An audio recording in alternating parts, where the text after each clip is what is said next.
প্রিয় ভিউয়ার্স, আসসালামু আলাইকুম। আজকে আমি দেখাবো আপনারা কিভাবে এম্পিয়ার মিটার ব্যবহার করবেন। যেরকম আমার কাছে একটি এম্পিয়ার মিটার আছে, যেটা আপনারা কিভাবে ব্যবহার করবেন সেটা আমি আপনাদের আজকে সুন্দরভাবে দেখাবো। প্রথমত এম্পিয়ার মিটার বিভিন্ন প্রকার এম্পিয়ার মিটার হয়। এই এম্পিয়ার মিটারটা ব্যবহার করবেন আপনারা প্রথম 4টা অপশন আছে। 4টা অপশন আছে আর একটা হলো অফ। আমি সব অপশনগুলো আপনাদের আস্তে আস্তে দেখাবো।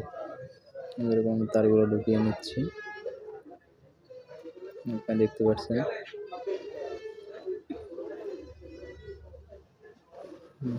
এখন আমি ওহমসে দিয়ে রাখছি। যেরকম আপনারা এই ওহমসের কাজটা হলো যে কোনো সিরিজ লাইনের কাজ বা কোনো ফিউজ ওহমসে দিয়ে চেক করতে পারবেন। এবং তারপরে আমাদের হলো ভোল্টেজ, আপনারা যে কোনো ভোল্টেজ মাপতে পারবেন যে কারেন্টের ভোল্টেজ কত কী আছে।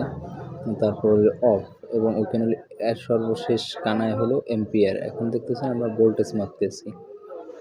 এবার ভোল্টেজ মাপ দিতেছি, ভোল্টেজ মাপ দিলাম।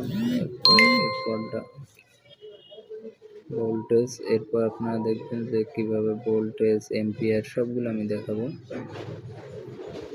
এগুলো ব্যাটারি ভোল্ট, আমরা ব্যাটারি যে কত ভোল্ট ব্যাটারি দিয়ে বের হয় সেটা মাপতে পারবো। সব এম্পিয়ার মিটার সম্পূর্ণ ভালোভাবে এম্পিয়ার মিটার ব্যবহার করা হলে আপনি ভালোভাবে বোঝেন, এম্পিয়ার মিটার ভালোভাবে ব্যবহার করতে পারবেন না, অন্যথায় আপনারা ভালোভাবে ব্যবহার করতে পারবেন না।